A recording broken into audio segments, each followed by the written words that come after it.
मुझे सुन पा रहे हैं?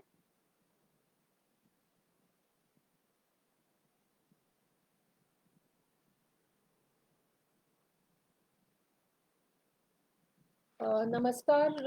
आप लोग क्या कोई मुझे मैसेज दे दें कि आप सुन पा रहे हैं मुझे?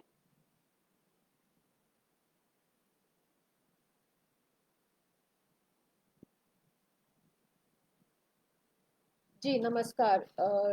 अर्पण जी, मैं क्या शुरुआत करूं? आप हरी झंडी दिखाएं तो मैं बोलना शुरू करूं।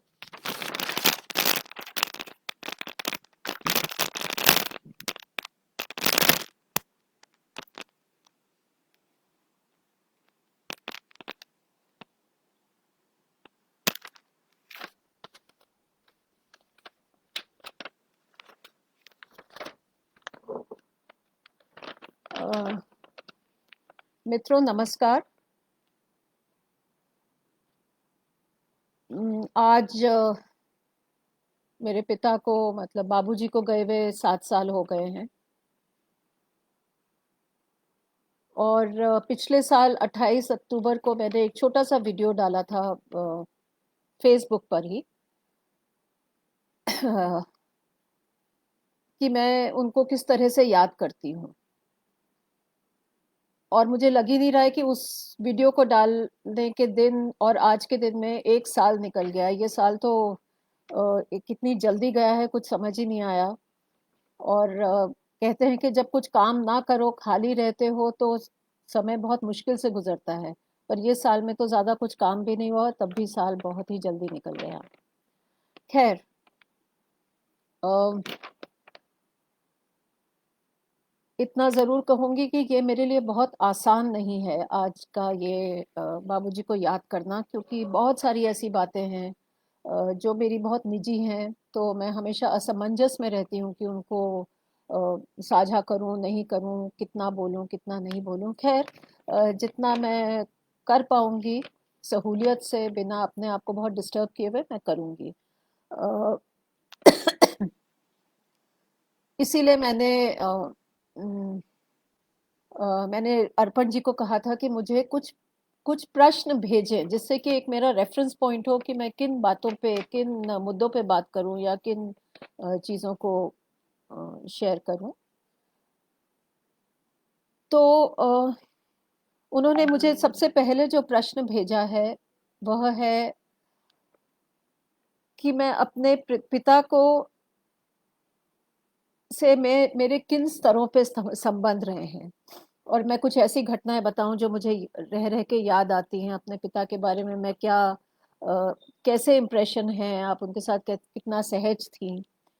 तो ये बहुत सारी बातें एक ही प्रश्न में है, पर मैं कोशिश करूंगी कि मैं बोलूं। जो बहुत बचपन की मेरी पिता की यादें, जो शुरू शुरू की यादें मेरे दिमाग में आती हैं, या जो छवियां मेरे दिमाग में आती हैं बाबूजी को लेके, पापा को लेके, वो है अम, एक मस्ती की छवि। तो मेरे साथ खेलना, खेलते थे, मेरे साथ मस्ती करना, और बहुत जोर जोर से हंसने की छवि। वो बहुत ठहाका मार के हंसते थे। तो ये चीजें मुझे याद हैं। उन्होंने मुझे शतरंज खेलना सिखाया, ताश खेलनी सिखाई। तो ये सब चीजें उन्होंने ही सिखाई और मैं उनके साथ खेलती थी। ये सब तो ये मेरी बहुत और हमेशा मैं दौड़ के आती थी और उनकी पीठ पे लग जाती थी। तो ये मेरी कुछ कुछ यादें हैं, ऐसे फ्लैशेस हैं इमेजेस के, जो अ, जो मेरे दिमाग में आते हैं जब मैं एकदम बचपन की बातें सोचती हूँ। पर उनको लेके मैं उनको किस रूप में देखती थी, एक पिता के रूप में देखती थी, इसमें थोड़ी सी मुझे मैं शायद बहुत साफ जवाब ना दे पाऊँ, क्योंकि मुझे मालूम था वो मेरे पिता हैं, तो मुझे मुझे बताया गया था और मुझे मालूम था वो मेरे पिता हैं। पर क्या उन्होंने पिता की भूमिका पूरी तरह से अदा की? वहाँ मैं कहूँगी नहीं। अ, जिस तरह से एक पिता इन्वॉल्व रहते हैं बच्चे की डे टू डे लाइफ में, वो कभी मेरे उतने डिटेल में या मेरे रोजमर्रा के जीवन में वो कभी इतना इन्वॉल्व नहीं रहे। मैं मुझे होमवर्क क्या मिला है, मैं कौन सी क्लास में हूँ, मैं पढ़ रही हूँ या नहीं, मैं किसके घर जा रही हूँ, मैं कब आऊंगी, ये सब में उनको कोई ज्यादा रुचि नहीं थी। तो इस तरह वो थोड़ा सा एक अलगाव बना के रखते थे। पर एक तरह से वो खेलते भी थे मेरे साथ, जब उनको समय होता था तब वो खेलते थे। ऐसी बात नहीं है कि वो मुझे इंडल्ज नहीं करते थे। तो ये एक बहुत ही दो तरह की बातें मैं कर रही हूँ, क्योंकि मेरे भी दिमाग में थोड़ा सा इस बात को लेके एक दुविधा रहती है। जब मैं कहती हूँ कि वो पिता पूरी तरह से एक पिता नहीं थे, मैं इसलिए कहती हूँ क्योंकि जितना अब मैं जब देखती हूँ और जितना मैंने उनको समझा, उनका जीवन जो था वो एक वो साहित्य के लिए वो साहित्य के लिए ही इस दुनिया में आए थे। वही उनका मेन ऑब्जेक्टिव था, वही उनका मेन लक्ष्य था, वही उनका फोकस था, साहित्य। तो उनकी जो पूरी दुनिया थी, उनकी जो पूरे दुनिया का दायरा था, वो साहित्य उसको डिफाइन करता था। उसमें अगर मैं फिट आ जाती थी, जहां भी आती थी वहां वो मुझे फिट कर लेते थे। पर मैं छोटी थी, मुझे साहित्य से इतना कुछ ज्यादा लेना देना था नहीं, तो मैं कई जगह फिट नहीं आती थी, तो वो फिट नहीं करते थे। उनका प्रायोरिटी साहित्य था। उसमें सिर्फ मैं ही नहीं, परिवार के सभी लोग, जब अगर वो बिना उसको डिस्टर्ब किए हम फिट हो जाते थे तो हम फिट हो जाते थे। पर अगर जहां उनको लगता था कि हम लोग उनके साहित्यिक जीवन में किसी प्रकार की रास्ते में आ रहे हैं, या तो उनको वो चीज बिल्कुल बर्दाश्त नहीं थी, किसी को लेकर भी। तो उनकी जो छवियां हैं, टाइपराइटर पे बैठे हुए सवेरे उठेंगे, अपना उनका बहुत रूटीन होता था। दिखने में बहुत फक्कड़ थे पर बहुत डिसिप्लिन थे। उनका बहुत सेट रूटीन था, और पूरा उनका रूटीन जो है उनके पढ़ने लिखने के आसपास ही था। तो उस रूटीन में किसी प्रकार की बाधा उनको बिल्कुल पसंद नहीं थी। और जैसे बचपन में अपने अपने मित्रों के पिताजी, फादर्स को देखती थी, पिताओं को देखती थी, तो बाबूजी उसमें कहीं उस छवि में कहीं फिट नहीं होते थे। मेरे दोस्तों के पिता बस स्टॉप पे जा रहे हैं छोड़ने में, स्कूल में मीटिंग के लिए आ रहे हैं, ये सब उन्होंने कभी नहीं किया। कभी भी नहीं, वो सारा मम्मी का जिम्मा था। अगर उनको मेरी कोई बात पसंद नहीं आती थी तो वो मम्मी के थ्रू बताते थे। खुद मुझे उन्होंने कभी मुझे तो याद नहीं है कि कभी उन्होंने मुझे डांटा हो या कुछ आपत्ति जताई हो। आपत्ति हाँ, एक दो चीजों के लिए, पर डांटा फटकारा कि तुम ये क्या कर रहे हो, कभी नहीं। कभी कि तुम पढ़ते क्यों नहीं हो, कभी नहीं। तो इसलिए मैं कहती हूँ कि वो एक कन्वेंशनल ट्रेडिशनल पिता का की भूमिका में तो कभी मैंने उनको देखा ही नहीं है। जब मैं थोड़ी बड़ी हुई तो खैर, बड़े होने से पहले एक चीज और कहूंगी कि मैं ये भी देखती थी कि दूसरे बच्चों के, मेरे दोस्तों के पिता जैसे सवेरे 9 साढ़े 9 बजे अपना पहन के, टाई वाई पहन के ऑफिस जाते थे, ब्रीफ केस लेके। मैंने कभी देखा ही नहीं ये सब। वो कभी 9 बजे तो घर पे रहते थे, वो बनियान पहन के अपने टाइपराइटर पे बैठे रहते थे, या नाश्ता करते थे, या कुछ पढ़ रहे होते थे। वो तो 12 बजे ऑफिस जाते थे, हंस के जब हंस अक्षर प्रकाशन था तब जाते थे, 11 12 बजे। फिर वो शाम को कहीं पर या तो घर आते थे, या फिर कॉफी हाउस में जहाँ सब लेखक लोग मिलते थे। तो उनका कोई भी उनका पूरा जो रूटीन था या जो पूरा लाइफस्टाइल था, वो एक कन्वेंशनल व्यक्ति का था ही नहीं। तो वो कन्वेंशनल व्यक्ति का नहीं था, तो वो कन्वेंशनल पिता का भी नहीं था। फिर जब मैं थोड़ा बड़ी हुई, थोड़ा अडोलेसेंस उसमें आई, तो कि मैं मेरे में क्या चेंजेस आ रहे हैं, मैं क्या फील कर रही हूँ, मेरी कैसे अपनी दुनिया बनती जा रही है। कभी उन्होंने इसके बारे में मेरे से चर्चा नहीं की। देखते वो सब थे। अब मैं सोचती हूँ कि वो ऑब्जर्व सब करते थे, उनको सब पता था कि क्या हो रहा है, पर कभी उन्होंने मुझे मेरे साथ ऐसे बातों में एंगेज नहीं किया कि तुम किनसे मिल रही हो, तुम्हारा कहाँ लव अफेयर हो रहा है, अच्छा ये लड़का पसंद है, अच्छा कॉलेज कैसा लग रहा है, तुम ऑल गर्ल्स स्कूल के बाद एक कोएड कॉलेज में जा गई हो, ये सब क्या हो रहा है, कभी भी नहीं। ये सब मम्मी मेरे से बातें करती रहती थी। तो उस हिसाब से मैं कहूँगी कि मैं अपने पिता के बहुत क्लोज नहीं थी, क्योंकि हम लोग बहुत पर्सनल बात कभी शेयर ना, उन्होंने अपनी कभी पर्सनल बात मुझसे शेयर की, ना मेरी कभी पर्सनल बात उन्होंने जाननी चाहिए या उसके बारे में बात करना चाहा। तो एक शुरू से हमारे बीच में एक तरह का थोड़ा सा पर्सनल उस पे थोड़ा सा अलगाव ही था। वो थे, घर में हम लोग साथ रहते थे, हंसी मजाक होती थी, बातचीत होती थी, पर पर्सनल लेवल पे नहीं, एक ऊपरी ऊपरी। वो मुझसे बहुत अटैच थे, ये मुझे मालूम था, बहुत ज्यादा। और तो ऐसी ऐसे ऐसा था हमारा, मेरा और बाबूजी का रिश्ता, मेरे बचपन और यंग अडोलेसेंट डेज में। कॉलेज के बाद जब करियर की बात आई, तो मैंने कहा मैं Indian institute of mass communication का एंट्रेंस एग्जाम देना चाहती हूँ। तो मास कम्युनिकेशन में दो कोर्स हैं, जर्नलिज्म और एडवर्टाइजिंग एंड पीआर। तो उन्होंने कहा जर्नलिज्म ना, तो मैंने कहा नहीं, मैं जर्नलिज्म नहीं, मैं एडवर्टाइजिंग और पीआर का देना चाहती हूँ। तो उनको शायद थोड़ा सा ये बात अच्छी नहीं लगी।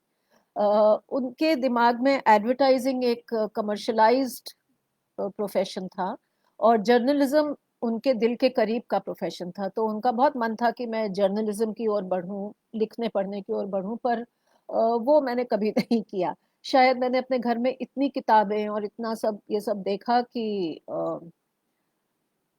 मैं उससे अलग ही हो गई। और या मुझे कहीं सबकॉन्शियस लगता हो कि मेरे मम्मी पापा सारे समय किताबों से घिरे रहते हैं, अ, तो मुझे उनसे उससे अलग रहना है। तो पर जब मैंने कहा कि नहीं, मैं मैं एडवर्टाइजिंग ही करना चाहती हूँ, तो कभी उन्होंने ये नहीं बोला कि नहीं क्यों, तुम्हें तो ये तो नहीं, ये तो ठीक नहीं है। उन्होंने मुझे पूरा उस एक समय मुझे याद है कि उन्होंने पूरा इंटरेस्ट लेके और मेरा जब एंट्रेंस एग्जाम था उसके लिए प्रिपेयर कराया, क्योंकि उसमें बहुत जनरल नॉलेज के क्वेश्चंस होते हैं, तो किस तरह के प्रश्न आ सकते हैं, किस तरह की बातें मैं इंटरव्यू में पूछी जा सकती हैं। वो उन्होंने एक चीज की जो कि एकदम पिता रूप में आ गए वो, और उन्होंने पूरा मुझे पूरे मन से उसके लिए प्रिपेयर कराया। और फिर मैं आ गई, एंट्रेंस में सिलेक्ट हो गई, और इंटरव्यू में भी। तो उसके लिए मैं मुझे याद है कि वो एक चीज उन्होंने मेरे साथ पूर्ण रूप से पूरे मन से की थी, कभी, जबकि मुझे मालूम था कि वो इस बात से बहुत खुश नहीं है कि मैं एडवर्टाइजिंग में जा रही हूँ। क्या तो ये, उसके बाद आई शादी की बात। तो शादी के समय मेरी बहुत जल्दी, मैं छोटी थी उम्र में, 23 साल की थी जब मेरी शादी हुई। तो ऐसा हुआ कि जब दिनेश से मैं मिलना जुलना मैंने शुरू किया, और दिनेश मेरे हस्बैंड जब वो पहली बार घर आए, तो मैं देख रही थी कि बाबूजी थोड़े अनकंफर्टेबल थे। अनकंफर्टेबल कहूंगी या उनको समझ नहीं आ रहा था कि दिनेश से कैसे बातचीत। मम्मी भी थी उस समय, पहली बार मैंने बोला, बताया था कि दिनेश आ रहे हैं घर। तो बहुत जैसे ओपन, या जिस तरह से वो हंसी मजाक करके लोगों से बात करते थे, वैसा नहीं कर रहे थे। तो शायद उनको समझ नहीं आ रहा था कि वो कैसे बिहेव करना है। तो खैर वो पहली मुलाकात थी, पहली बार दिनेश घर आए थे, तो बातचीत, खाना वाना खाया, फिर दिनेश चला गया। कोई ऐसी बात नहीं हुई उसके बाद, उन्होंने कभी पूछा नहीं कि क्या हुआ, अच्छा ये है, क्या करता है, क्या नहीं, कुछ नहीं। फिर धीरे धीरे दिनेश और मेरे संबंध बढ़े, तो बात शादी पे आई। और मम्मी का बहुत मन था कि भाई अब तुम शादी कर लो। अ, मैं उस समय शायद शादी करने के लिए पूरी तरह तैयार नहीं थी, पर मम्मी कह रही थी कि तुम शादी कर लो। और मुझे दिनेश बहुत पसंद था, तो मैं चाहती थी कि चलो आज बाद में करनी है तो अभी कर लेते हैं। अ, तो ऐसा हुआ कि अ, मम्मी को कहीं बाहर, दिल्ली के बाहर जाना था, और उसी समय दिनेश की बहन की शादी थी। तो हम लोगों को बुलाया गया, और मम्मी ने कहा कि देखिए आप जाइएगा टिंकू को लेके, मेरे घर का नाम टिंकू है। तो बाबूजी बोले भैया मैं क्या शादी वादी में जाऊंगा, उन लोगों से मिलूंगा, मैं क्या बात करूंगा। बोले नहीं नहीं आपको जाना है। तो खैर वो मुझे लेकर गए थे उस शादी में, हम लोग गए थे थोड़ी देर के लिए। शादी के घर के पास ही भीष्म साहनी जी का घर था, तो मुझे याद है कि पहले हम लोग थोड़ी देर उनके साथ बैठ के बातचीत की, और फिर शादी में गए थोड़ी देर के लिए। और वहां भी मैं देख रही थी कि बहुत अटपटा महसूस कर रहे थे पापा। तो ये सब जैसे शादी और रिश्ते और रिश्ते की बात करना, ये सब उनके बिल्कुल उनको आता ही नहीं था। ये सब उनको पारिवारिक चीजों से उनको बिल्कुल नहीं आता था उनको। बिल्कुल कुछ भी बहुत ही वो अनकंफर्टेबल रहते थे। खैर वो भी हो गया। उसके बाद फॉर्मली दिनेश चाहता था कि वो एक बार आके मेरे मम्मी पापा से खुद बात करे शादी के बारे में, क्योंकि अभी तक सब ये सब घुमा फिरा के बातें हो रही थी, शादी की कोई डायरेक्ट बात नहीं हुई थी, दो परिवारों के बीच में ऐसी कोई डायरेक्ट बात नहीं हुई थी। तो अब दिनेश को, जब दिनेश ने कहा कि मैं घर आ रहा हूँ, तो मम्मी नहीं थी उन दिनों, वो शायद किसी लंबे 1 डेढ़ महीने के लिए कहीं गई थी, मुझे याद नहीं है कहाँ गई थी, पर वो कहीं बाहर गई थी। तो अब मम्मी ने कहा कि अब दिनेश को बोलो कि जाके राजेन से मिले। अब राजेन जी तो कि मैं क्या करूंगा मिलके। अब वो अपने दोस्तों को फोन करने लगे कि भाई ये टिंकू उस लड़के को लेकर आ रही है, उससे क्या क्या पूछना होगा मुझे। तो अब दोस्त सब हंस रहे थे उनके कि आप कैसे बातें करते हैं, जो एक पिता को पूछना चाहिए अपनी बेटी के अगर कोई रिश्ता लेके आता है तो उससे तो वो पूछिए। तो बोले मुझे तो नहीं मालूम क्या क्या पूछना है, क्या क्या पूछना होगा। खैर ये सब हुआ। दिनेश आए, बैठा, और मुझे याद है उनका जो कमरा था स्टडी में, वो उनका एक कुर्सी थी, आराम कुर्सी, वो उस पर बैठते थे, अपना पाइप पीते थे। तो दिनेश आके बैठ गया। अब दिनेश भी थोड़ा अनकंफर्टेबल, वो भी थोड़े अनकंफर्टेबल, और मैं भी थोड़ी अनकंफर्टेबल। अब मैं इधर से उधर जा रही हूँ। खैर उन्होंने पूछा फिर मुझसे, दिनेश, सॉरी दिनेश से पूछा उन्होंने कि तो फिर तुम क्या करते हो। अब हुआ ऐसा था कि दिनेश उसी समय अमेरिका से लौटा था, उसके फादर का अचानक देहांत हो गया था, उसको अचानक लौटना पड़ा था। वो वहां पर पढ़ रहा था, दिनेश फोटोग्राफी पढ़ने गया था, पर उसको लौटना पड़ा। तो उसको, वो लौट के अब उसने एक जॉब तो लिया था वापस, जहाँ वो भी एडवर्टाइजिंग में था, पर उसका मन नहीं लग रहा था, तो उसने छोड़ दिया था वो जॉब। वो फोटो, उसका मन फोटोग्राफी में ही था। तो जिन दिनों वो, जब वो पापा से मिला, वो कुछ नहीं कर रहा था, वो देख रहा था कि मैं कैसे किस तरह फोटोग्राफी में घुसूं। तो जब पापा ने उससे पूछा कि तुम क्या करते हो, तो उसने कहा मैं कुछ नहीं करता। तो पापा ने पूछा अच्छा, तो क्या करना चाहते हो। तो बोला वो तो अभी सोच रहा हूँ कि मैं फोटोग्राफी करना चाहता हूँ, पर कैसे करना है क्या करना है ये तो अभी सोच रहा हूँ, मुझे क्लियर पता नहीं है कि कैसे करना चाहते हो। तो उन्होंने कहा अच्छा, अच्छा फिर शादी, हम तो शादी करेंगे। अच्छा क्या करते हो कुछ नहीं पता, कैसे क्या करना चाहते हो ये भी नहीं पता। तो चला गया दिनेश। अब मुझे भी लगा कि ये तो गड़बड़ हो गया मामला। तो फिर मुझे बुलाया पापा ने। अब ये एक निजी वार्तालाप था पापा और मेरे बीच में, जिसमें हम दोनों बहुत कंफर्टेबल नहीं थे, क्योंकि हमारा निजी बातें नहीं होती थी, ये सब मम्मी के थ्रू होती थी, और मम्मी थी नहीं। तो उन्होंने कहा कि देखो तुम, मेरा यह कहना है कि तुम इस लड़के से शादी मत करना। तो मुझे लग रहा था कि ये नहीं होगा, क्योंकि ये कुछ करता नहीं है, कमाएगा कैसे, ये सब प्रश्न मेरे पापा के दिमाग में आ रहे होंगे, इसलिए उन्होंने मना किया। तो मैं भी थोड़ा सा डिफेंसिव हो गई, मैंने कहा क्यों नहीं करूंगी, हम क्यों नहीं शादी करेंगे। तो बोले ये तो कुछ करता नहीं है। तो मैंने कहा कर लेगा, नहीं आज नहीं करता कल कर लेगा। तो बोले नहीं वो तो सब ठीक है, पर इसका जो पूरा, मैंने हाव भाव देखा, इसकी जो सोच देखी, और भी कई बातें हुई उन दोनों के बीच में, मैं तो बहुत संक्षेप में बता रही हूँ। तो ये तो बिल्कुल हमारे जैसा है। उन्होंने मुझे कहा कि ये तो बिल्कुल हमारे जैसा है, इसलिए इससे शादी मत करना। क्योंकि जैसे तुम्हारी माँ दुखी है तुम भी दुखी रहोगी। तो इस तरह से ये पूरी बात हुई थी और मुझे इतनी हंसी आई उसके बाद, तो मैंने कहा नहीं तब तो हम जरूर शादी करेंगे। और टचवुड सब कुछ ठीक ही रहा शादी के बाद।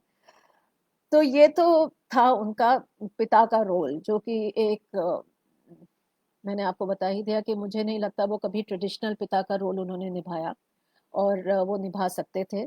और उसी तरह मैं ये भी कहूँगी कि जैसे अपने ही भाई बहनों से या अपने ही परिवार से भी उन्होंने कभी बहुत ट्रेडिशनल तरीके से कि मैं बड़ा भाई हूँ तो मुझे ये करना है, ये वो उनके परिवार के लिए भी मम्मी ही करती रहती थी, सोचती रहती थी। वो अपना वो अपनी किताबों की, अपने साहित्य की दुनिया में ही खोए रहते थे। वही उनका लक्ष्य था, वही उनकी दुनिया थी, वही उनके सोच विचार, खाने पीने, सांस लेने में वो सब अ, साहित्य रचा बसा हुआ था उसके अंदर। अच्छा, अब मैं अगले प्रश्न पे जाऊंगी कि राजेंद्र यादव जी के उन मित्रों के बारे में बताएं जो अंत तक उनके साथ बने रहे। अ, राजेंद्र यादव जी बहुत, उनके बहुत मित्र थे, बहुत लोगों से मिलना जुलना, वो घर लाते थे, उनको बहुत पसंद था मिलना जुलना। पर मैं देखती थी कि बहुत मित्र, एक उनका फेज आता था कि वो किसी एक मित्र के साथ बहुत बहुत मित्रता होगी, बहुत मित्रता होगी, कुछ महीने तक बस रोज उनसे ही मिलना और फिर अचानक खत्म हो जाएगी। फिर कोई और होंगे। तो ये मैं ऑब्जर्व करती थी, ये मम्मी भी ऑब्जर्व करती थी, ये मैं भी ऑब्जर्व करती थी। और इस बात को लेके मम्मी थोड़ी वो भी उनको बोलती भी थी कि आप एकदम से ओवर कर लेते हो किसी के साथ और फिर एकदम से तोड़ देते हो। तो और इतना ज्यादा ओवर कर लेते थे कि वो दूसरों को थोड़ा अखरता था। पर कुछ ऐसे लोग थे जो हमेशा उनके साथ, मेरे ख्याल से उनके बहुत प्रिय रहे, उनके बहुत निकट रहे, जिसमें अजित जी, अजित कुमार चौधरी थे, जो शुरू से ही उनके साथ बने रहे।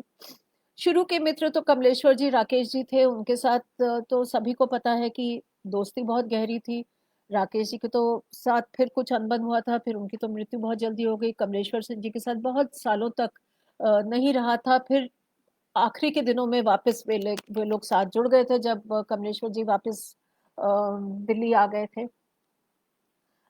पर कुछ ऐसे मित्र हैं जो शुरू से जुड़े रहे थे और अंत तक रहे, उसमें नामवर जी थे, अजित जी थे, निर्मला जैन थी। और ये निर्मला जैन तो अंत तक उनके साथ, तो इन लोगों के साथ उनके झगड़े भी होते थे, इनसे ये लोग रोज मिलते भी नहीं थे। पर फिर भी ये लोग अंत तक उनके, मैं कहूंगी कि बहुत करीबी मित्रों में से रहे हैं। अर्चना अर्चना मासी थी, अर्चना वर्मा थी। अर्चना वर्मा जी से उनकी काफी बनती थी। हंस में खैर काम भी साथ करते थे, पर जब अर्चना जी ने हंस में काम नहीं किया उसके बाद भी उनके साथ रही थी। वेदांत सुधीर, जो अंत तक उनके साथ बने रहे, शुरू से अंत तक। और एक व्यक्ति जो मुझे लगता है, जो जितनी मेरी समझ थी, कि मुझे जो लगता है कि उनके साथ बहुत उनका अलग अलग दृष्टिकोण थे, बहस थी, उनके सोच विचार नहीं मिलते थे, पर फिर भी एक एक बहुत अच्छी मित्रता थी, वो थी गिरिराज किशोर। उनसे भी बहुत मिलना जुलना नहीं होता था, पर उनके अंत तक मित्र बने रहे वो। एक मनमोहन ठाकुर थे जो कलकत्ते से थे, पर उनकी भी फिर मृत्यु हो गई। तो पर ये कुछ ऐसे मित्र थे जो उनके जितने भी ये जो फेजेस वाले मित्रों से अलग थे, और शुरू से आखिर तक उनके साथ, मेरे ख्याल से पापा बहुत क्लोज फील करते थे। बहुत जब किसी प्रॉब्लम में होते थे, एक अपनी बात शेयर करना चाहते थे, तो मेरे ख्याल वो निर्मला जी के साथ करते थे। और तो ये लोग, इनको मैं कहूंगी कि उनके बहुत ही क्लोज मित्र थे। अगला प्रश्न है, जब वे हंस कार्यालय से घर आते थे तो उनका मूड किस तरह का होता था? क्या आपको उनसे कुछ संकोच भी होता था? क्या आप उनके साथ बाहर घूमने भी जाती थी? खैर, हंस से जब वो आते थे, अब मूड कैसा होता था इतना तो मुझे याद नहीं, पर हमेशा मैंने देखा कि हफ्ते में 3 बार उनके साथ कोई ना कोई आता था साथ में। तो फिर वो हंस का जो बैठक थे, वो कभी कभी उसमें से एक आध घर तक आता था, और वो घर में फिर ड्राइंग रूम में बैठ के बातचीत हो रही है। तो और जब वो हंस असल में जब वो हंस शुरू हुआ तब तक मेरी शादी हो चुकी थी, तो मैं उस घर से निकल चुकी थी। तो मुझे इतना उसके बारे में मैं इतना बता नहीं पाऊंगी कि हंस के बाद जब वो घर आते थे तो वो कैसे होते थे। मैं उनके साथ घूमने जाती थी। हाँ, हम लोग छुट्टियों में घूमने जाते थे। हम लोग का परिवार, अजित जी का परिवार, हम लोग सब साथ जाते थे घूमने। हर छुट्टी में हम लोग कहीं ना कहीं जाते थे। और वैसे भी दिल्ली में भी जब मैं छोटी थी तो कई बार मम्मी मुझे अपने साथ कॉफी हाउस ले जाती थी, तो मैं उस कॉफी हाउस के माहौल से, जहाँ सब लेखक मिलते थे, काफी परिचित थी, क्योंकि मैं वहाँ खेलती रहती थी कुर्सियों के बीच में। तो हमेशा जाती थी उनके साथ, फिल्म देखने जाती थी। फिल्म देखने का शौक था पापा को, तो हम लोग फिल्म वगैरह देखने जाते थे। तो घूमना फिरना, पर पापा और मैं कभी अकेले कहीं घूमने गए नहीं। ऐसा नहीं हुआ है कभी कि हम दोनों सिर्फ अकेले घूमने गए हों कहीं। अ, वो नहीं हुआ है हमेशा। कुछ लोग, मम्मी होती थी साथ में या कोई और लोग साथ में होते थे, तो अकेले उन हम दोनों का जाना मुझे याद नहीं आ रहा है कि ऐसा कभी हुआ हो। एक बेटी के रूप में मैं अपने पिता से कोई जिद भी करती थी। ऐसी कौन सी जिदें हैं? नहीं, मैं इतना जिद नहीं करती थी। एक जिद का मुझे याद आ रहा है कि मुझे एक समय गिटार सीखने का शौक हुआ था, और मुझे था कि मुझे गिटार खरीदना है। और उस समय हंस नहीं शुरू हुआ था, अक्षर प्रकाशन था, और बहुत ही फाइनेंशियल क्राइसिस थी जिसको मैं नहीं समझती थी, क्योंकि मैं शायद 10, 11, 12 साल की रही होंगी। तो बस यही हुआ कि मैंने कहा नहीं, मुझे तो करना है, सीखना है, सीखना है। और वो किस तरह से, कहीं से शायद बहुत मुश्किल से उस समय गिटार एक, शायद जितने का भी आता हो, पर महंगा ही था। और किसी तरह वो मेरे लिए कहीं से लेके आए थे, जो बाद में मम्मी ने बताया कि वो बहुत कहीं से इधर उधर करके लेकर आए थे। और ये मुझे याद है कि वो उन्होंने ये किया था। उसके अलावा मुझे ऐसा कोई जिद याद नहीं है कि मैंने की हो। अ, उस तरह का नहीं, नहीं, ऐसा मुझे कुछ याद नहीं आ रहा है। आप उनके साथ किन किन शहरों में रही? नहीं, मैं दिल्ली में ही रही शुरू से ही। हम लोग दिल्ली, मतलब मेरी पैदाइश ही कलकत्ते में हुई थी। कलकत्ते में हम लोग 4 साल रहे, उसके बाद में हम लोग दिल्ली आ गए। कलकत्ते में मुझे उसका याद नहीं ज्यादा कि उनके साथ कैसा था। मुझे दिल्ली का ही याद है। तो खासकर दिल्ली में आपके घर में कौन कौन लोग आते थे? हमारे घर में रोज कोई ना कोई आता था, रोज।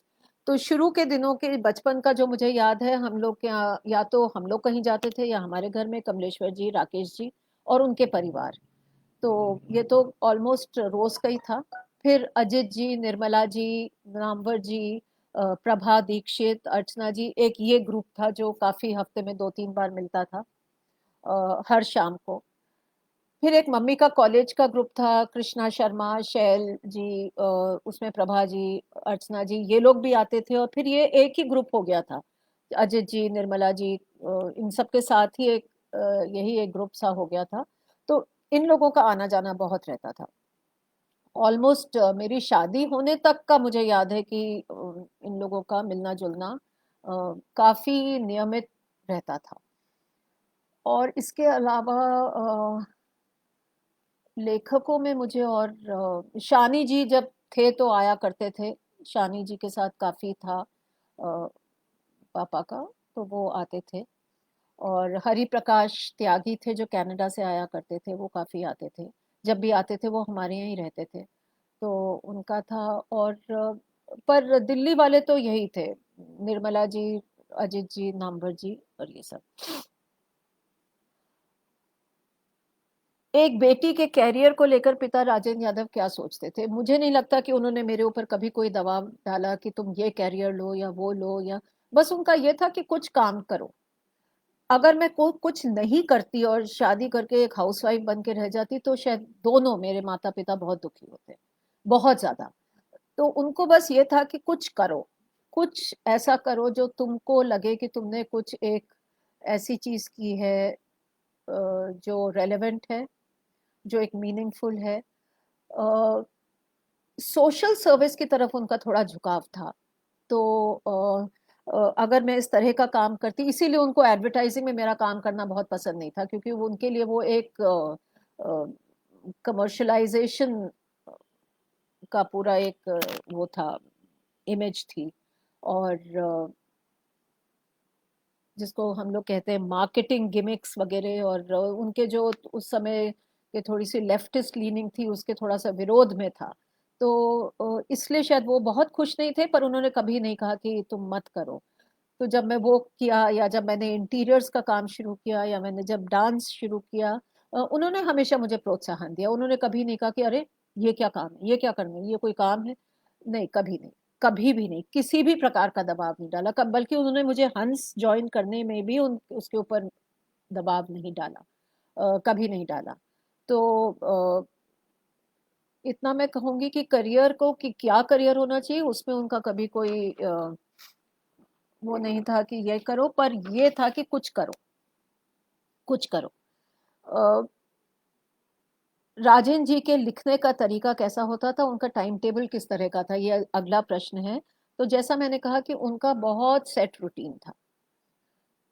वो शायद 5 बजे या 4:30 5 बजे उठते थे, और वो उनका, हम लोग तब सब सो रहे होते थे, वो उनका लिखने का समय होता था, लिखने पढ़ने का। वो लिखते थे 6 या 7 बजे तक। उसके बाद अखबार आ जाता था, अखबार पढ़ते थे, चाय पीते थे, अखबार पढ़ते थे, फिर वो अपना नाश्ता वाश्ता करके वो सो जाते थे। 9:30 10 बजे वो सो के 1 1.5 घंटा वो सोते थे उस समय। फिर उठ के तैयार होके फिर वो ऑफिस जाते थे। और शाम को आके वो उनका, शाम को मैंने उनको कभी ज्यादा लिखते हुए नहीं देखा। शाम को वो आके बस बैठे रहते थे, कुछ किताब है, कुछ पत्रिका आई है तो उसको उलट पुलट के देख लिया, मम्मी से बात कर ली, मेरा पूछ लिया। अधिकतर तो जैसा मैंने कहा कि उनके साथ कोई ना कोई आ ही जाता था। और खाना वाना खाया और वो 10:30 11 तक सो जाते थे, कुछ पढ़ते पढ़ते थे और सो जाते थे। उनका असल में लिखने का समय सवेरे का था, सवेरे लिखते थे। और ये शायद ये बात कई लोगों को पता है कि वो लिखते सवेरे थे। तो यही उनका रूटीन था। और इसमें अगर शाम के समय आप, अगर उनके लिखने पढ़ने के समय कोई आ जाता तो उनको बहुत बहुत ज्यादा चिढ़ मचती थी इस बात से। वो बिल्कुल उनको नहीं पसंद आता था। तो और वो उसमें बोलने में भी कोई, वो दो टूक बोल भी देते थे कि अभी नहीं, शाम को बात करेंगे, या उस समय। फिर 6 से 7 8 बजे तक जब वो लिखते थे, फिर उनका एक फोन करने, वो सब मित्रों को फोन करते थे, 6:30 7 से वो सब मित्रों को फोन करते थे, जो सो रहे हैं उनको उठाते थे, कुछ तो भी करते थे। वो उनका शायद लिखने के बाद वो थोड़ा ब्रेक लेते थे, चाय पीते थे। तो ये इस तरह का उनको रूटीन था। उनके रूटीन की जो एक चीज मुझे और बहुत अच्छी तरह याद है, और मैंने इसका कई कई जगह जिक्र भी किया है, कि शाम को जब वो अखबार पढ़ते थे अपने बालकनी में बैठ के, तब उनके कुछ जैसे हमारे घर में जो अखबार डालता था, वो अखबार डालने के बाद पूरा अपना फेरी खत्म करने के बाद वो हमारे घर आता था। फिर वो ऊपर बैठ के उससे वो बतियाते थे, क्या खबर है, क्या है, क्या है। तुम तुम अखबार बांटते रहते हो, तुम अखबार पढ़ते हो, तुम लिखते हो क्या। वो हर हर किसी को वो लेखक बनाना चाहते थे। तो वो सबसे, उससे बातें करना। उसके बाद जो हमारे घर में उस समय तो एक जमादार का सिस्टम होता था पूरे पहले। एक स्वीपर आता था और वो घर का सारा कूड़ा ऊपर जाके बाथरूम साफ करता था और बाहर कूड़ा लेकर जाता था। वो स्वीपर आता था, उससे उसको बिठा लेते थे, फिर उसके लिए चाय बनती थी और उससे बातचीत होती थी। अब वो स्वीपर को भी चाहते थे कि वो भी लेखक बन जाए। तो जितने भी हमारे घर में काम करते थे पहले, जो खाना वगैरह बनाते थे, वो सबको लेखक बनाना चाहते थे। वो सबसे साहित्य की बातें करते थे। तो जिसमें से एक दो थे जो बहुत इंटरेस्टेड थे, तो वो उनसे बैठ के बतियाते रहते थे सारे समय, बाबूजी ये, बाबूजी वो। तो वो सचमुच बहुत पढ़ने लिखने के शौकीन थे, एक दो लोग जो हमारे यहाँ खाना बनाते थे। तो उसमें उनको बहुत रुचि थी कि बस मैं सबको, दुनिया को लेखक बना दूं। उनको उनका था कि सबको ही लेखक होना चाहिए। तो एक ये उनका अ, उनके लिए बहुत और ये शायद अंत तक रहा कि उन्होंने इतने लेखक बनाए। तो ये उनमें एक क्वालिटी थी कि अ, हर कोई लेखक बने। और शायद इस चीज का शायद उन्हें बहुत डिसअपॉइंटमेंट था कि मैंने कभी लेखन नहीं, लेखन के प्रति मैंने कोई रुझान नहीं रखा, ना ही मैंने कभी लिखा। मतलब मैं लेखक नहीं बनी, या मुझे साहित्य से एक्चुअली मैं काफी दूर रही। तो ये बात मुझे, उनको, मुझे लगता है कि उनको कहीं पर शायद एक डिसअपॉइंटमेंट कह लीजिए मुझसे, या था, जिसको वो कभी व्यक्त नहीं करते थे, पर वो मुझे मुझे ऐसी फीलिंग होती थी अंत के दिनों में। अ, तो जैसा मैंने कहा कि जब तक वह शादी नहीं हुई थी, तब तक उनका और मेरा बहुत पर्सनल कनेक्शन नहीं था। हम लोग एक घर में रहते थे, पिता और बेटी की तरह, पर ऐसा कोई पर्सनल कनेक्शन नहीं था। फिर तो शादी होके मैं चली गई थी, और उन दिनों कई सालों तक मैं आती जाती थी, पर बिल्कुल ऐसा कोई बातचीत बहुत ज़्यादा नहीं होती थी, क्योंकि शायद मैं भी मेरा एकदम नई लाइफ शुरू हुई थी, मेरा करियर, मेरा शादीशुदा लाइफ, और हम लोग के, तो मैं उसी सब में इतनी बिजी थी कि शायद मैंने उन दिनों अ, मैं आती भी थी घर में, और वो इस तरह के नहीं थे कि रोज मुझसे फोन पे बात करें। मम्मी रोज फोन पे बात करती थी, तो मम्मी से एक कनेक्शन था, वो रोज मुझसे को फोन करके क्या हाल है ये वो, तो एक बार मम्मी से बात हो जाती थी, पर पापा से नहीं होती थी। तो कई सालों तक हमारा एक डायलॉग बिल्कुल ही खत्म सही हो गया था, मैं कहूँगी। और उन्हीं दिनों उन्होंने हंस शुरू किया, तो मैं हंस के फंक्शन में जाती थी, कोई भी जरूरी उनका फंक्शन होता था मैं जाती थी। पर उनका जीवन क्या है, हंस क्या है, हंस में उनका क्या रुचि है, वो क्या करते हैं, वो क्या चाहते हैं, वो हंस को देख के क्या सपने देखते हैं हंस को लेके, इस सब में मैं बिल्कुल इन्वॉल्व नहीं थी, बिल्कुल ही मुझे कोई आइडिया नहीं था। ना ही उन्होंने कभी मेरे साथ डिस्कस किया था। और जैसा मैंने कहा कि कई सालों तक हम लोगों का एक एक तरह से मैं कहूँगी कि कम्युनिकेशन बहुत ही ऊपरी, और बहुत इतना फ्रीक्वेंट नहीं था, तो बहुत दूर दूर तक हम काफी दूरी बन गई थी। उसके बाद फिर से मेरा उनसे दोबारा जुड़ाव हुआ जब मैं वो बीमार पड़े। तो जब पहली बार वो बीमार पड़े एम्स में, तो मैंने उनको मैं गई थी, मैं जाने लगी थी तब, शायद पहली बार मुझे लगा ओ, क्योंकि एक वो, उनको मैंने कभी बीमार होते हुए नहीं देखा। कभी मैंने देखा ही नहीं कि मम्मी की तबीयत खराब होती थी, मम्मी को कुछ मेडिकल प्रॉब्लम्स थी, पर कभी मैंने उनको कंप्लेन करते हुए नहीं देखा कि अरे मेरा सिर में दर्द हो रहा है, अरे मुझे बुखार हो गया, कभी नहीं। कभी नहीं। मुझे कभी याद नहीं है कि वो दवाई ले रहे हो। उनको कभी मैंने देखा ही नहीं। तो जब वो बीमार पड़े, तो शायद अचानक मुझे लगा अरे मेरे पापा अस्पताल में हैं, क्योंकि तब तक मम्मी और पापा में से कोई ऐसे अस्पताल नहीं गया था। तो वो पहला मेरा एक थोड़ा सा झटका लगा कि मेरा एक पेरेंट अस्पताल में है और सीरियस है। तो मैंने जाना शुरू किया, मुझे एकदम से लगा कि मुझे जाना चाहिए, और मैंने वहाँ जाना शुरू किया। और जब वो अस्पताल से छूटे, तो मैं उनको अपने घर ही लेकर आई थी, क्योंकि डॉक्टर्स ने कहा था कि उनको थोड़ा सा प्रोटीन रिच डाइट करनी खानी है, जिसमें चिकन और फिश होना चाहिए, जो मम्मी के घर में नहीं बनता था। तो मैं उनको अपने घर, और मैंने कहा मैं अपनी निगरानी में आपका पूरा करूंगी। तो कुछ दिन रहे, पर फिर वो छटपटाने लगे, क्योंकि मेरा घर दूर था, गुड़गांव में था, और उनको शायद उनके मित्रों का आना जाना यहाँ थोड़ा मुश्किल था। तो वो तो उनका तो जीवन उनके मित्र और उनके साहित्यकार दोस्तों के बिना बहुत ही वो छटपटा जाते थे। तो खैर वो वापस चले गए। तो पर वहां से मेरा उनसे जुड़ाव एक बार फिर धीरे धीरे शुरू हुआ। और उसके बाद तो अ, उनका घर जो वो आखिर फिर वो जो अंत में जिस घर में थे, उसको मैंने पूरा सेट किया था, उसका पूरा इंटीरियर्स किया था उनके हिसाब से। और फिर वो जब दोबारा अस्पताल गए, जब फोर्टिस में थे, तो मैं बराबर उनके साथ थी वहां पर। तो तब हम लोगों का एक तरह से एक तरह का जुड़ाव शुरू हुआ। और वो जुड़ाव भी एकदम ही एक अजीब सी स्थिति में, कि जब वो बीमार थे, मतलब कि मैं उनकी देखभाल कर रही थी, तो लिटरली जहां मैं बेटी थी और वो पिता थे, जहां उन्होंने पिता का रोल नहीं निभाया जिस तरह से कन्वेंशनली निभाना चाहिए, वहां एकदम रोल पलट गए। जैसे कि मैं वो वो बच्चा है, और वो एक्चुअली वो बच्चों की तरह बिहेव करते थे, और मुझे उनकी देखभाल करनी है। और मैं उनकी देखभाल करती थी, तो मैं उनको डांटती थी, फटकारती थी, स्ट्रिक्ट होती थी। उनके दोस्तों को मना कर दिया था कि भैया आप इन लोग की इनकी सिगरेट विगरेट मत लाइएगा, क्योंकि दोस्तों से मंगवाते थे, सिगरेट मंगवा ली, ये मंगवा लिया, तो और उनको बिल्कुल मना किया। तो मैं बहुत ही एक कोशिश करती थी कि मैं चेक रखूं, तो वो उससे इरिटेट भी होते थे, पर उनको शायद कहीं अच्छा भी लगता था। क्योंकि मुझे लगता है कि जिन दिनों वो अकेले रहने लगे थे, उनको तब लगने लगा था कि फैमिली, उनको लग रहा था कि मुझे उनको एक फैमिली की जरूरत, परिवार की जरूरत उस समय महसूस होने लगी थी। तो और शायद थोड़ा अकेलेपन का एहसास थोड़ा थोड़ा उनको होने लगा था, जबकि वो कभी बोलते नहीं थे। और फिर ऐसा हुआ कि जब मेरी एक डांस की क्लास चलती थी मयूर विहार में, उनके घर के पास, जहाँ जो हर संडे होती थी 2 बजे। तो वो एक रूटीन बन गया था कि मैं उनके घर जाती थी, इतवार को लंच उनके साथ खाती थी 1 बजे, और फिर मैं क्लास में जाती थी। एकदम क्लास मेरी उनके घर के पीछे थी।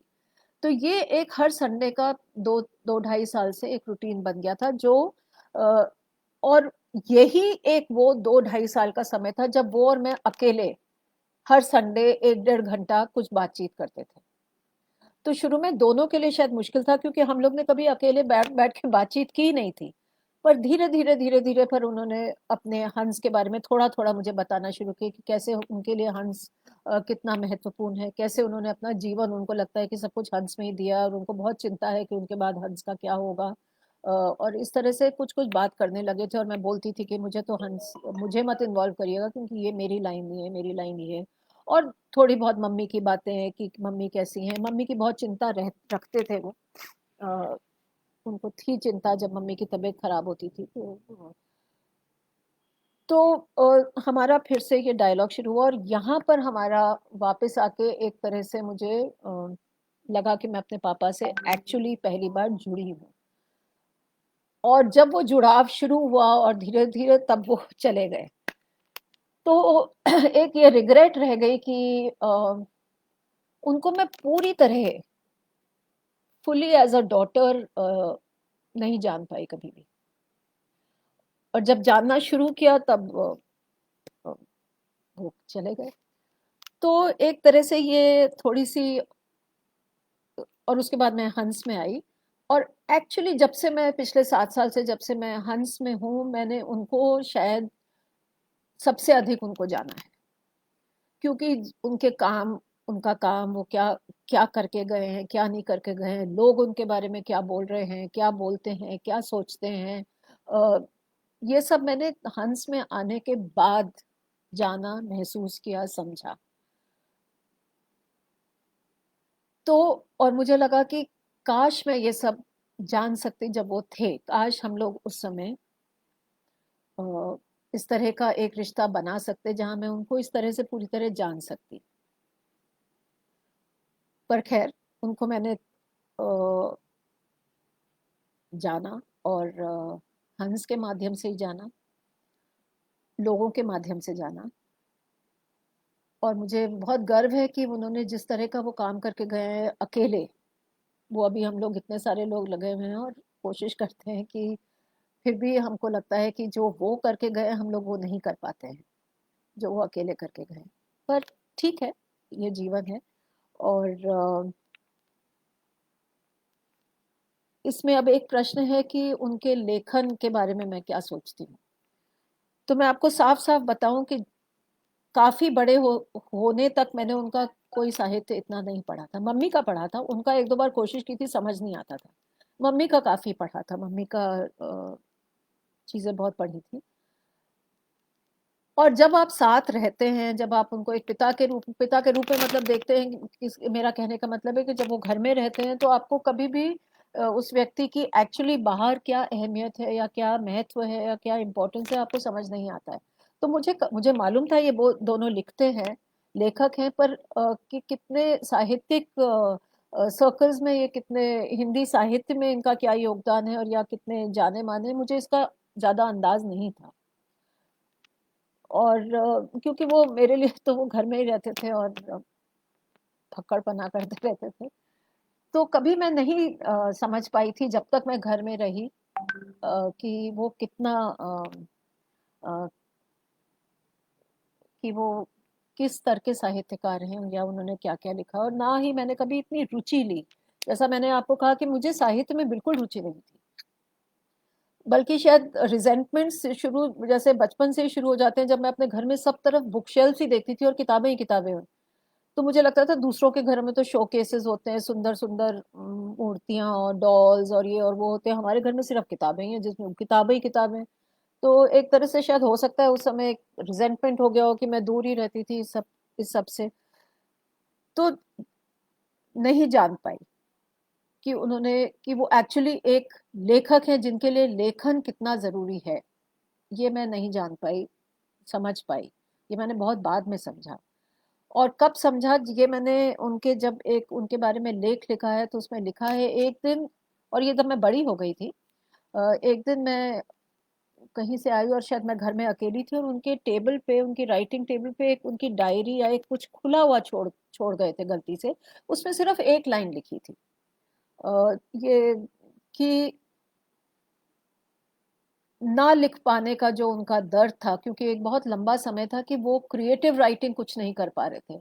संपादन कर रहे थे पर क्रिएटिव राइटिंग थ्रू 70s और 80s में जो एक पीरियड था जब वो बिल्कुल ही कोई भी ज़्यादा अधिक क्रिएटिव राइटिंग नहीं कर पा रहे थे। उन दिनों मम्मी बहुत लिख रही थी, और पर उनका नहीं इतना वो लिख पा रहे थे। तो उसमें एक लाइन लिखी थी कि मैं लिखूंगा, ज़रूर लिखूंगा, फिर से लिखूंगा और मैं वापस आऊंगा, मेरे पाठकों क्या तुम मुझे पहचान पाओगे। बस इतना लिखा था। और ये लाइन पढ़ के मुझे इतना, एकदम से ये लाइन जैसे मुझे अंदर तक छू गई। और उस दिन मुझे एहसास हुआ कि इनके लिए लिखना कितना जरूरी है, कितना कितना जरूरी है इनके लिए लिखना। उस एक लाइन ने इतना कुछ मुझे उनके बारे में मतलब बता दिया, कि पहली बार मुझे उनके लेखक होने का महत्व समझ आया। और फिर जब मैं बाहर शादी के बाद जब मैं लोगों से मिलती, किसी से भी मिलती, तो मुझे लगने लगा कि हाँ, इन लोगों का काफी नाम है। मम्मी का तो मैंने देखा था, क्योंकि महाभोज का जब मंचन हुआ था या रजनीगंधा बनी थी, या तो काफी लोग आते थे, और जब हम लोग ये सब देखने जाते थे, जिस तरह मम्मी को घेर लेते थे और सब करते थे, तो एक मम्मी को लेकर तो था अंदाज।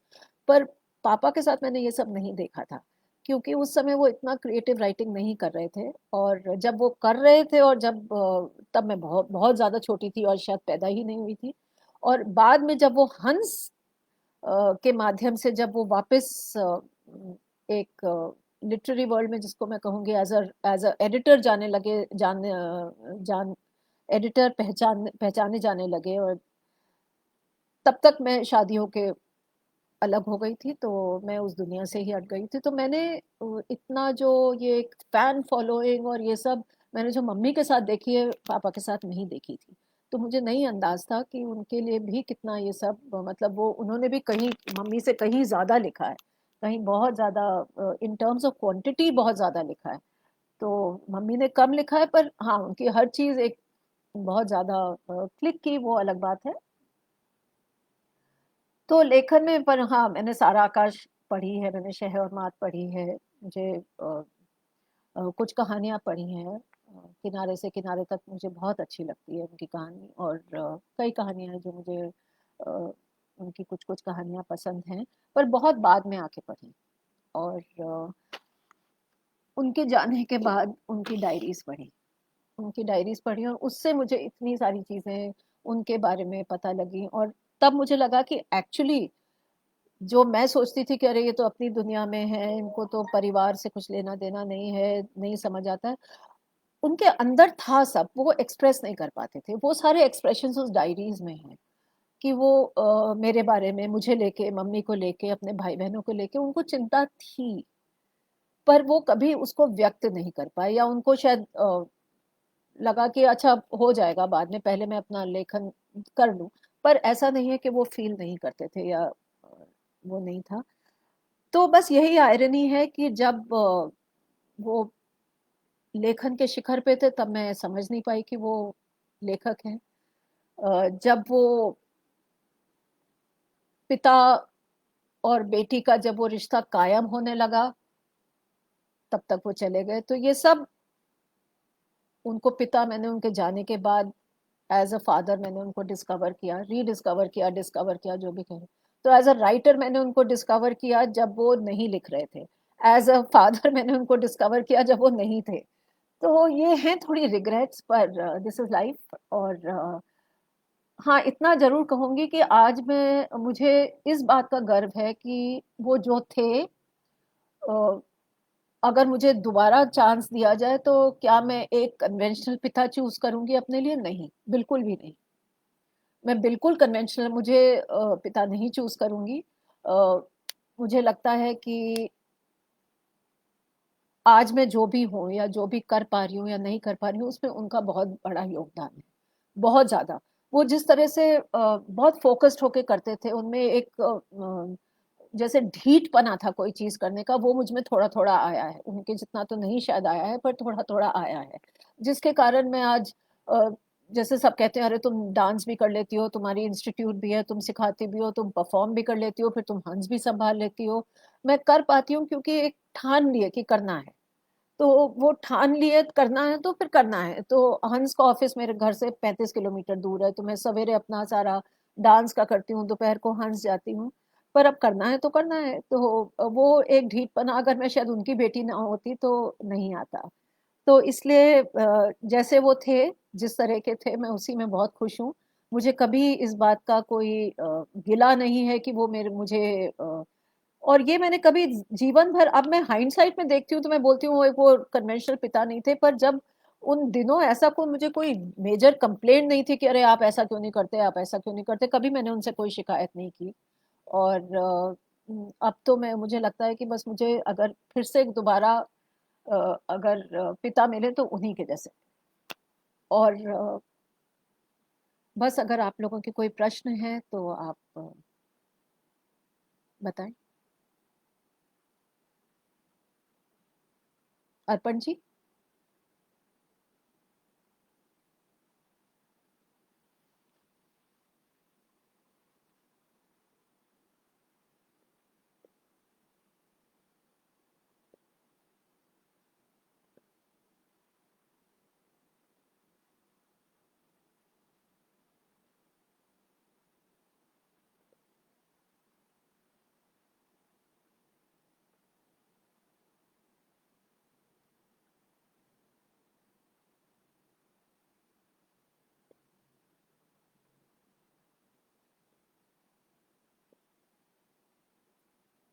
मैं इसमें यहाँ कोई कमेंट्स देख नहीं पा रही हूँ।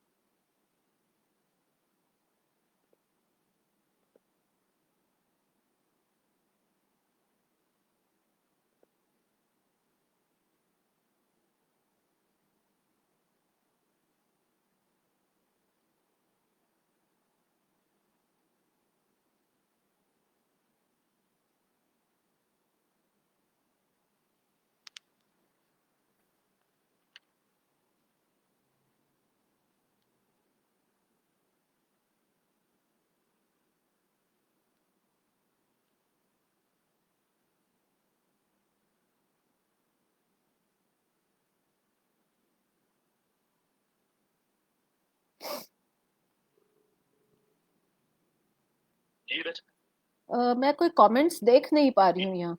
जी जी। तो इसलिए फिर मैं भी रुक गया। तो कुछ और ऐसी बातें जो आप और कहना चाहें सब सब पर, है ना? सवाल हमने तो और भी बनाए थे, फिर ज्यादा नहीं भेजे आपको। जी जी। कुछ और ऐसी बातें जो आपको लगते हो कि आप अभी कह सकें तो कह दें, अच्छा ही नहीं, रहेगा। मैंने जी तो जी जी। जी। हम्म, और देख लें कुछ और ऐसी बातें, मतलब काफी सारी बातें आपने की हैं और बहुत भावना में बहकर भी की हैं, बहुत अच्छी बातचीत रही है, लोग जुड़े हुए ही हैं। तो ऐसा और कुछ ऐसी कुछ स्मृतियां, कुछ घटनाएं अगर आप चाहें तो, या बीमारी के दिनों में वो किस तरह की बातें करते थे उसको भी थोड़ा सा ले सकती हैं, या हंस को लेकर, है ना? हम्म। आप जुड़ाव का जो इस तरह से आधार बना, इस पर थोड़ी बात कर सकती हैं। बात नहीं हुई है, हंस में आप आई, लेकिन वो कैसे आधार बने इसको थोड़ा ले सकती हैं। और अच्छा। बीमारी के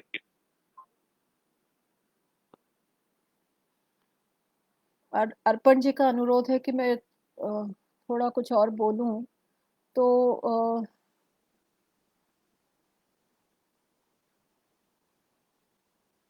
मुझे कुछ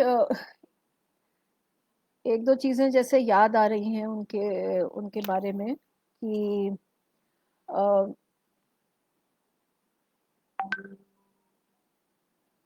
जब वो बहुत बीमार थे फोर्टिस में, ये मेरे ख्याल से 2011 की बात होगी, 10-11 के समय जब वो थे, और उसके बाद जब वो घर आए तो उनका डॉक्टर्स ने कहा था कि उनका जो हार्ट है वो 40% पे काम कर रहा है, और उनको बिल्कुल अ, सिगरेट पीना बिल्कुल ही मना कर दिया था, मतलब एकदम इतना मना कि बिल बिल्कुल उन्होंने कहा था आप छू भी नहीं सकते। तो वो पैचेस वैचेस मैं लेकर आई थी, मंगवाए थे कि वो निकोटीन पैचेस लग जाए जिससे वो अर्ज ना हो, इलेक्ट्रॉनिक सिगरेट सब ट्राई किया। खैर उन्होंने फिर जब बहुत ही बीमार हो गए तो बिल्कुल सिगरेट मैंने बैन कर दी थी कि आप नहीं पी सकते हैं। और उनके साथ एक घर में एक वहीं से हॉस्पिटल से एक नर्स ब्रदर था जो उनके साथ रहता था सारे समय, प्लस किशन रहता था। तो ये दोनों 24 घंटे उनके साथ रहते थे। 24 घंटे मतलब कि वो तो ब्रदर उन्हीं के साथ रहता था और किशन भी वहीं रहता था। तो ये लोग रहते थे। और किशन को और ब्रदर को एकदम मैंने सख्त हिदायत दे दी थी कि किसी ये कोई मित्र आएगा तो इनको आप खड़े रहिए वहां पर, क्योंकि ये अपने मित्रों से मंगाते हैं और मित्र लोग चुपचाप इनको देते हैं सिगरेट वगैरह, तो आप प्लीज इनको एक सेकंड के लिए भी अकेले नहीं छोड़िएगा। तो ये सब हुआ। फिर एक कार्यक्रम हुआ जब वो एकदम बीमारी से थोड़ा सा बेहतर हुए थे, थोड़ा व्हील चेयर पे बैठ के इधर उधर आने जाने लगे थे, पर काफी बीमार ही थे। और वो बीमारी के एकदम बाद पहला कार्यक्रम था और उनको कुछ कहीं कोई सम्मान मिल रहा था, मुझे याद नहीं कि कौन सी संस्था उनको सम्मानित कर रही थी। तो क्योंकि वो जा नहीं सकते थे सम्मान लेने, तो वो लोग ने कहा कि हम आपके घर आ जाएंगे मयूर विहार में। अब घर थोड़ा सा फ्लैट छोटा था। तो फ्लैट के ही बाहर उन्हें उसी सोसाइटी में एक ओपन बीच में बगीचा था जहां पर एक थोड़ा सा कंक्रीट एरिया था। तो वहां पर इंतजाम हो गया कि वहां पर ये टेबल वेबल लोगों के बैठने की कुर्सी उर्सी लगा दी कि बस अपने घर से वही सोसाइटी में ही अंदर वो व्हील चेयर पे आ जाएंगे बाहर तक और कुछ दो शब्द बोल देंगे। तो उसमें कृष्णा सोपती को भी बुलाया था, तो कृष्णा जी थी और पापा थे और हम लोग सब थे और हम सुन रहे थे। और इतने वो बीमारी के बाद उठे थे कि उनकी आवाज भी पूरी तरह नहीं निकलती थी, इतनी ज्यादा वीकनेस आ गई थी। तो उन्होंने एक कुछ बोला जो मुझे याद है। और वो शुरू हुए कि मैं बचपन से ही उनका जितना मुझे याद है, जो उन्होंने बोला कि मैं बचपन से ही बहुत शैतान था। जो कि वो थे, जो उनकी मैं कहानियां सुनती हूँ उनकी बहनों से और उनसे खुद से। मैं बचपन से बहुत शैतान था और काफी उनकी पिटाई होती थी क्योंकि वो भाग गए। उनमें एक था कि रूल नहीं फॉलो करना, अगर आप उनको बोल दो कि ये नियम है तो बस उनको फिर तो वो नहीं, वो चीज नहीं करनी जो नियम है। नियम शब्द से उनको बहुत नफरत थी। वो बोलते थे कि आप अपने खुद नियम बनाइए। नियम आपको बना के कौन क्यों दे कोई, और अगर दे तो आप क्यों उसको, आप क्या जरूरी है कि आपको उसे ही फॉलो करना है, आप अपने नियम बनाइए। तो नियम नहीं फॉलो करना है, तो ये वो बोल रहे थे कि मैंने जीवन में कभी नियम नहीं फॉलो किया। और नियम मतलब नियम बनते ही है, शब्द नियम मतलब कि वो तोड़ने के लिए बनते हैं, नहीं तो उसको नियम क्यों कहा जाएगा। तो वो तोड़ने के लिए बनते हैं, तो फिर नियम नहीं फॉलो किया। और मैंने हमेशा नियम तोड़े हैं। और मैं मेरा जीवन में ही मेरा मेन मकसद रहा है कि मैं नियम ना फॉलो करूं और नियम तोड़ता रहूं, और यही मैंने किया है जीवन भर। उसके लिए मुझे गालियां पड़ी हैं, उसके लिए मुझे लोगों ने शाबाशी भी दी है, पर मैंने नियम तोड़े हैं। तो अब ऐसे में जब मैं बीमार हुआ, ये वो बोल रहे हैं, तब बीमारों डॉक्टर ने कह दिया कि सिगरेट नहीं पीनी है, बिल्कुल नहीं पीनी है। तो मैंने कहा ठीक है, और मेरे ऊपर ये चार जिनको बोलते थे वो चार राक्षस बैठ गए। एक ये ब्रदर, हॉस्पिटल का ब्रदर, एक किशन, एक टिंकू और एक मन्नू। तो किशन और ब्रदर तो 24 घंटे मेरे आसपास, एक मिनट मुझे अकेला ना छोड़े। मैं करवट भी बदलूं तो पहुंच जाए बिस्तर पे कि करवट क्यों बदल रहे हो और ऐसे बदलो। तो एक सेकंड मुझे अपनी आंखों से ओझल ना होने दें वो। और टिंकू जो हर दूसरे दिन पहुंच जाए और पूरा उनसे पूरा डिटेल में लेगी कि आप ये हुआ, ये खाया, ये नहीं खाया, ये किया, कोई आया तो नहीं, कोई आया तो वो कितनी देर रहा। तो ये सब मैं पूछती थी कि कोई कुछ गलत चीज तो नहीं लेकर आया, क्योंकि वो कभी किसी से कोई विस्की की बोतल मंगवा लेते थे या कुछ। अ, और मन्नू जो फोन कर करके सबका पूछती रहती कि हाल क्या है, आपने ये खाया, आपने ये तो नहीं किया वो। तो ये चार लोग 24 घंटे मेरे सिर पे मंडराते रहते हैं। और ऐसे में मैं पड़ा हुआ हूँ ना, मैं कहीं जा सकता हूँ क्योंकि मैं उठ नहीं सकता, मैं बीमार हूँ, तो मैं कहीं जा नहीं सकता, मैं कहीं आ नहीं सकता, मैं करवट तक नहीं ले सकता इन लोगों के परमिशन के बिना। तो ऐसे में मैंने पिछला 1 महीना गुजारा है। अब आप सोच सकते हैं कि मेरी क्या हालत होगी। कि जो व्यक्ति हमेशा किसी भी बंधन में नहीं रहा है, किसी भी तरह के नियम कायदे में नहीं रहा है, उसको अगर 1 महीने ऐसे रहना पड़े तो वो ना भी बीमार हो तो बीमार हो जाए। तो यही मेरी हालत है। अब ऐसी हालत में अब मैं क्या करूं? पर फिर मेरे तो रग रग में है कि मैं नियम तोड़ूंगा। तो ऐसे में भी मैंने देखिए एक नियम तोड़ा। और क्या तोड़ा? और उन्होंने अपने जेब में से एक सिगरेट निकाली। और ये जब मैंने देखा, वो मैं खड़ी होकर सुन रही थी, तो मुझे समझ नहीं आया कि मैं नाराज हूं या हंसूं। क्योंकि वो कहाँ से वो सिगरेट लाए भगवान जाने, क्योंकि रोज मैं उनका कुर्ता, सारी चीजें, तकिए के नीचे, बिस्तर के नीचे सब चेक कराती थी, क्योंकि वो कहीं भी छुपा देते थे। और रोज ये किशन चेक करता था, ब्रदर चेक करता था, और सब कुछ होता था। उसके बीच में वो कहाँ से वो सिगरेट निकाल के ले आए भगवान जाने। पर वो ले आए, और उन्होंने वो सिगरेट पी। उनके गले से आवाज नहीं निकाल रही थी, पर उन्होंने वो सिगरेट जलाई। बोले कि आज मैं ये नियम तोड़ रहा हूँ और आप सबके सामने ये सिगरेट जला रहा हूँ। तो इस तरह से ये मुझे याद है, और सब लोग बहुत हंसे थे, सबने एंजॉय किया, और मुझे भी हंसी आ गई थी कि ये क्या है। एकदम जैसे कई मामलों में एकदम बच्चों जैसे। और तो एक तो ये बात मुझे याद आती है। और इतना बीमार जब रहे, अस्पताल में रहे, तब जब हम लोग को लग रहा था कि अब शायद नहीं बच पाएंगे, तब वो सबसे जूझ के निकल आए। और जब हम लोग को एकदम उम्मीद नहीं थी, तब वो अचानक चले गए।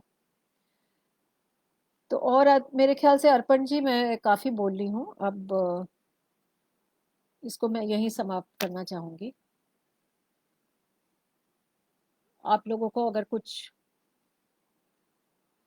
पूछना चाहते हैं खास या कुछ है, तो आप मुझे बता दीजिएगा, नहीं तो इसको हम लोग यहाँ पर अभी समाप्त करें तो। काफी समय भी हो गया है, 1 घंटे से ज्यादा हो गया है। जी।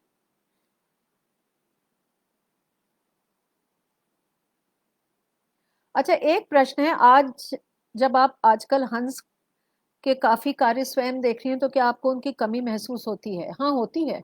हम सबको होती है, सिर्फ मुझे नहीं, हम सबको होती है। संजय जी को भी बहुत होती है। और सबको होती है, बीना जी को, किशन को, हारिस जी को, दुर्गा जी को, हम सबको उनकी कमी बहुत महसूस होती है। हमने उनकी कुर्सी वैसी की वैसी रखी हुई है, हम उस पे, हम लोगों की किसी की हिम्मत नहीं है उस पे बैठने की, उसमें। और हमको लगता है वो हैं, अभी वहीं बैठे हैं। तो जब मैं देखती हूँ और मुझे लगता है कि वो कहीं हैं आसपास, तो कभी मैं जब फंसती हूँ, जब मुझे कुछ समझ नहीं आता, तो मैं 2 मिनट आंखें बंद करके सोचती हूँ कि अगर वो होते तो मैं उनसे पूछती।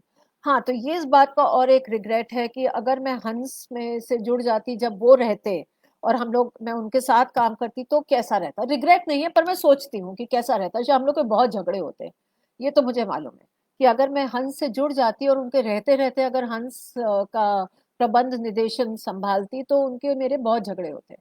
पर शायद मजा भी आता, शायद सीखने को भी बहुत कुछ मिलता। और एक नए तरह के दृष्टिकोण, अ, और या हंस चलाने की एक अलग ही तरह की ऊर्जा होती है उस समय। तो कमी तो बहुत महसूस होती है, इसमें तो कोई दो राय नहीं।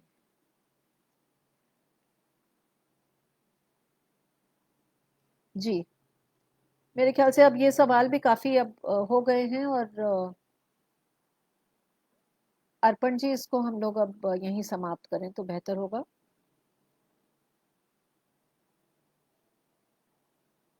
मैं आप सबसे अब विदा लेती हूँ। अर्पण जी की तरफ से मुझे कोई वो नहीं आ रहा है, कमेंट नहीं देख पा रही हूँ मैं। तो मैं एक बार उनको फोन करके पूछ लेती हूँ।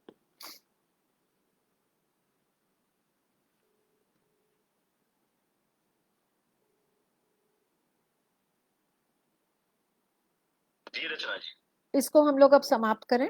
जी जी, हाँ ठीक है। अच्छा, अच्छी बात है, तो काफी अच्छी हो गई। एक बार काइंडली उसको ये सेव कर लीजिएगा और शेयर कर लीजिएगा, है ना, ताकि वीडियो अपना सेव रहे। अच्छा, तो सेव कैसे होगा? जी जी, वहीं पे देखिए ऑप्शन आ रहा होगा सेव का। अच्छा, जी शेयर जी, का तो है। तो जी सेव, और शेयर हो तो शेयर भी कर दीजिए। ठीक है। सेव, जी जी, तो फिर अपना सेव रहेगा, तो आगे भी लोग, काफी लोग देख रहे थे, और लोग, कई लोग फिर बाद में भी देखेंगे, है। जी। जी, सेव का ऑप्शन आ रहा है ना। नहीं, मुझे दिख नहीं रहा है, पर मैं कोशिश करती हूँ। देखिए ना, सेव या फिनिश, मोबाइल में फिनिश आता है, उसमें शायद सेव आता हो, सेव और शेयर दोनों कर लीजिएगा। हम्म। जी। अच्छा, ठीक है, मैं देखती हूँ, शेयर तो है। हाँ, वो शेयर पहले शेयर देख लीजिएगा। दो तीन ऐसे गलत हो गए हैं रचना जी, है ना, बाकी तो सब ठीक ही रहे, दो तीन ऐसे फिर गड़बड़ हो गए हैं इसीलिए। ये एंड लाइव वीडियो आ रहा है, तो मैं एंड कर देती हूँ। हाँ हाँ, जी जी, एंड करें उसके बाद आएगा ऑप्शन। जी जी।